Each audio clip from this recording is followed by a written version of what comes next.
أعوذ بالله من الشيطان الرجيم بسم الله الرحمن الرحيم رب اشرح لي صدري ويسر لي أمري واحلل عقدة من لساني يفقهوا قولي۔ 11ویں پارے کا آغاز سورہ توبہ سے ہوتا ہے۔ سورہ توبہ میں اللہ تعالیٰ نے مہاجر اور انصار صحابہ کرام میں سے ایمان پر سبقت لے جانے والے صحابہ کرام کا ذکر کیا ہے کہ اللہ ان سے راضی ہوا اور وہ اللہ سے راضی ہوئے، اور اللہ تعالیٰ نے ان کے لیے اپنی جنتوں کو تیار کر دیا ہے جن کے نیچے نہریں بہتی ہوں گی، اور یہ بہت بڑا اجر ہے۔ اس پارے میں اللہ رب العزت نے اس حقیقت کا بھی ذکر کیا کہ مدینہ میں رہنے والے بہت سے لوگ منافق ہیں اور بہت سے لوگ منافقت کی موت مر رہے ہیں۔ اگرچہ رسول اللہ صلی اللہ علیہ وسلم ان کو نہیں جانتے تھے، مگر اللہ ان سے اچھی طرح واقف ہے۔ اللہ تعالیٰ فرماتے ہیں کہ میں ایسے لوگوں کو عام لوگوں کے مقابلے میں دگنا عذاب دوں گا۔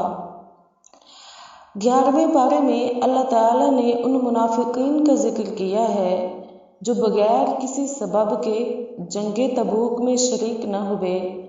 ان منافقوں کے ذہن میں یہ بدگمانی موجود تھی کہ مسلمان تبوک کے محاذ پر شکست سے دوچار ہوں گے۔ اللہ تعالیٰ نے اہل ایمان کی مدد فرمائی اور اپنے فضل خاص سے ان کو فتح یاب فرما دیا۔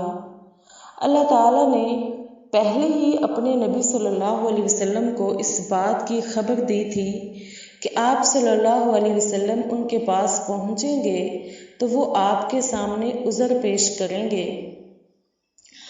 اللہ تعالیٰ نے اپنے پیارے حبیب صلی اللہ علیہ وسلم پر اس وحی کو نازل کیا کہ آپ انہیں کہیں کہ بہانے نہ بناؤ، ہم تم پر یقین نہیں کریں گے۔ اللہ نے تمہاری خبریں ہم تک پہنچا دی ہیں، اور آئندہ بھی اللہ اور اس کے رسول صلی اللہ علیہ وسلم تمہاری حرکتوں پر نظر رکھیں گے۔ پھر تم اس ذات کی طرف لوٹائے جاؤ گے جو حاضر اور غائب سب کا جاننے والا ہے، تو وہ تمہیں تمہارے اعمال کی اصلیت سے آگاہ کرے گا۔ اس صورت میں اللہ تعالیٰ نے اس بات کا بھی ذکر کیا ہے کہ نیکی کرنے والوں نے اگر اللہ کی راہ میں کوئی چھوٹی بڑی رقم خرچ کی یا کسی وادی کا سفر طے کیا تو اس عمل کو ان کے نامہ اعمال میں لکھ دیا گیا ہے تاکہ اللہ تعالیٰ ان کے کاموں کا ان کو اچھا بدلہ عطا فرمائے۔ رسول اللہ صلی اللہ علیہ وسلم نے غزوہ تبوک کے موقع پر صحابہ کرام رضوان اللہ علیہم اجمعین سے مالی تعاون کا تقاضا کیا تو حضرت عثمان رضی اللہ عنہ نے 700 اونٹ سامان کے ساتھ اللہ کے راستے میں خرچ کر دیے تھے۔ حضرت عمر رضی اللہ عنہ نے اپنے مال کا نصف حصہ اللہ کے راستے میں وقف کر دیا، جبکہ جناب ابو بکر صدیق رضی اللہ عنہ نے اپنا سارا مال رسول اللہ صلی اللہ علیہ وسلم کی خدمت میں پیش کر دیا۔ رسول اللہ صلی اللہ علیہ وسلم نے پوچھا، گھر میں کیا چھوڑ کر آئے ہو؟ تو جناب ابو بکر صدیق رضی اللہ عنہ نے جواب دیا، گھر میں اللہ اور اس کے رسول صلی اللہ علیہ وسلم کی محبت کو چھوڑ کر آیا ہوں۔ اس بارے میں اللہ تعالیٰ فرماتے ہیں کہ بے شک اللہ نے مومنوں سے ان کی جانوں اور مالوں کے بدلے جنت کا سودا کر لیا ہے۔ وہ اللہ کے راستے میں جہاد کرتے ہیں، اللہ کے دشمنوں کو مارتے ہیں اور خود بھی اللہ کے راستے میں قتل ہو جاتے ہیں۔ اللہ تعالیٰ نے اس تجارت کو انتہائی فائدہ مند تجارت قرار دیا ہے۔ اس بارے میں اللہ تعالیٰ نے صحابہ کرام رضوان اللہ علیہم اجمعین کے بعض امتیازی اوصاف کا بھی ذکر کیا ہے۔ اللہ فرماتے ہیں کہ صحابہ کرام رضی اللہ عنہم اجمعین توبہ کرنے والے، اللہ رب العزت کی عبادت کرنے والے، اللہ کی حمد کرنے والے، زمین میں پھرنے والے، اللہ کے سامنے جھکنے والے، اس کی بارگاہ میں سجدہ کرنے والے، نیکی کا حکم دینے والے، برائی سے روکنے والے، اللہ کی حدود کی حفاظت کرنے والے تھے، اور ایسے ہی مومنوں کے لیے خوشخبری ہے۔ اس بارے میں اللہ تعالیٰ نے دینی علم کو بھی فرض کفایہ قرار دیا اور ارشاد ہوا کہ تمام مومنوں کے لیے ضروری نہیں کہ اپنے آپ کو دینی تعلیم کے لیے وقف کریں، بلکہ مسلمانوں کو چاہیے کہ ہر گروہ میں سے کچھ لوگ اپنے آپ کو دینی تعلیم کے لیے وقف کریں، تاکہ جب اپنی قوم کی طرف واپس پلٹیں تو ان کو اللہ کے عذاب سے ڈرا سکیں۔ اس سورہ مبارکہ کے آخر میں اللہ تعالیٰ نے رسول اللہ صلی اللہ علیہ وسلم کی صفات کا ذکر کیا کہ تم میں سے ایک رسول تمہارے پاس آیا جو کافروں پر زبردست ہے، مسلمانوں پر حریص ہے کہ وہ جنت میں چلے جائیں، اور مومنوں پر رحم کرنے والا ہے۔ بس اگر وہ رسول اللہ صلی اللہ علیہ وسلم کی ذات اور ان کے پیغام سے منہ موڑے تو رسول اللہ صلی اللہ علیہ وسلم اعلان فرما دیں کہ میرے لیے اللہ کافی ہے، جس کے سوا کوئی معبود نہیں، اس پر میرا بھروسہ ہے، اور وہ عرش عظیم کا پروردگار ہے۔ اس کے بعد سورہ یونس ہے، اور سورہ یونس میں اللہ نے فرعون کا ذکر کیا ہے کہ اس کے خوف کی وجہ سے بنی اسرائیل کے لوگ ایمان لانے سے کتراتے تھے۔ بنی اسرائیل کی مغلوبیت دیکھ کر حضرت موسیٰ علیہ السلام نے دعا مانگی، اے ہمارے پروردگار، تو نے فرعون اور اس کے مصاحبوں کو دنیا کی زینت اور مال عطا کیا ہے تاکہ وہ لوگوں کو تیرے راستے سے ہٹا سکیں۔ اے پروردگار، تو ان کے مال اور دولت کو نیست و نابود فرما اور ان کے دلوں کو سخت بنا تاکہ اس وقت تک ایمان نہ لائیں جب تک کہ دردناک عذاب کو دیکھ نہ لیں۔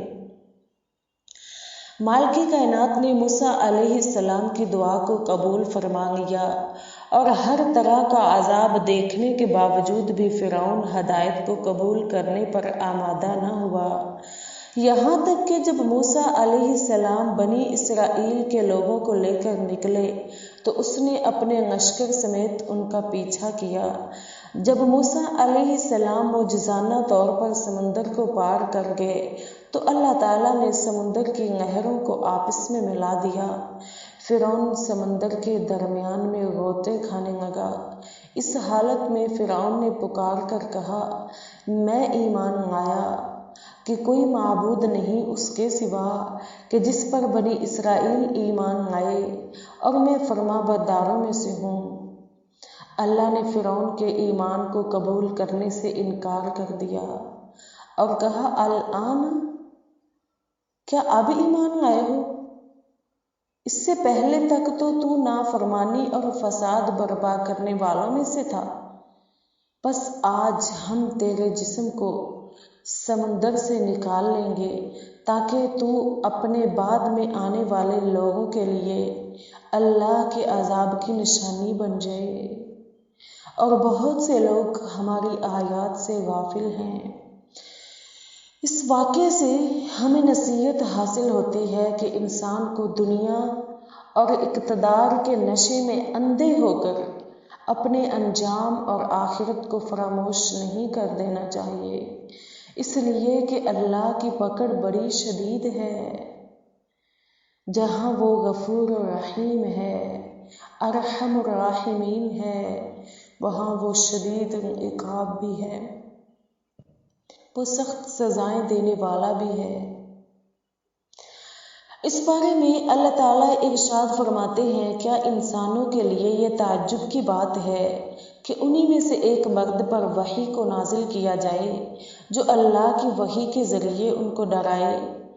اس کے بعد اللہ تعالیٰ ارشاد فرماتے ہیں کہ اللہ تعالیٰ نے سورج اور چاند کو روشنی عطا کی اور چاند کی منازل کو بھی طے کیا تاکہ تم اس کے ذریعے سالوں اور مہینوں کا حساب لگاؤ۔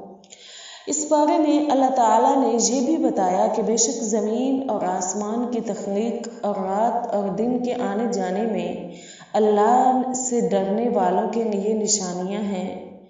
اس بارے میں اللہ تعالیٰ نے بنی نوع انسان کو مخاطب ہو کر کہا کہ اے لوگو، تم تک تمہارے رب کی نصیحت آ پہنچی ہے۔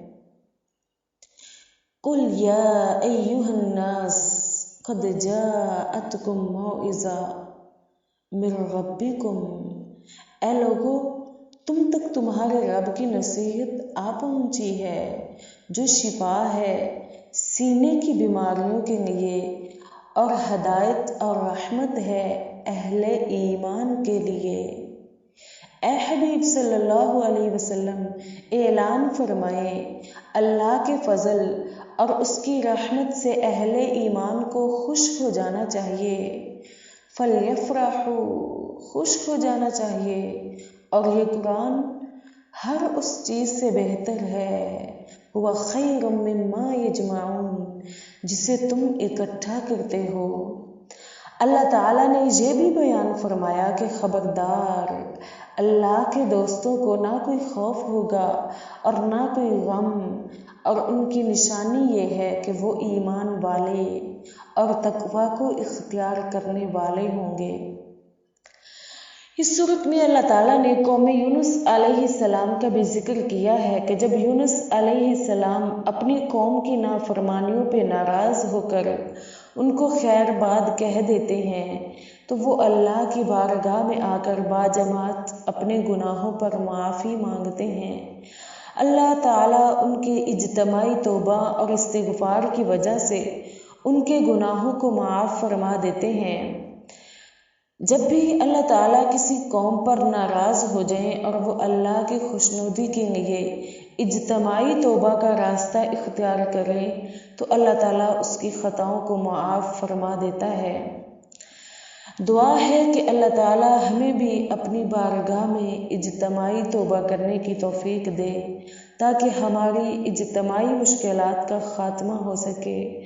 اللہ ہمیں قرآن پاک میں مذکور مضامین سے نصیحت حاصل کرنے کی توفیق دے۔ آمین ثم آمین۔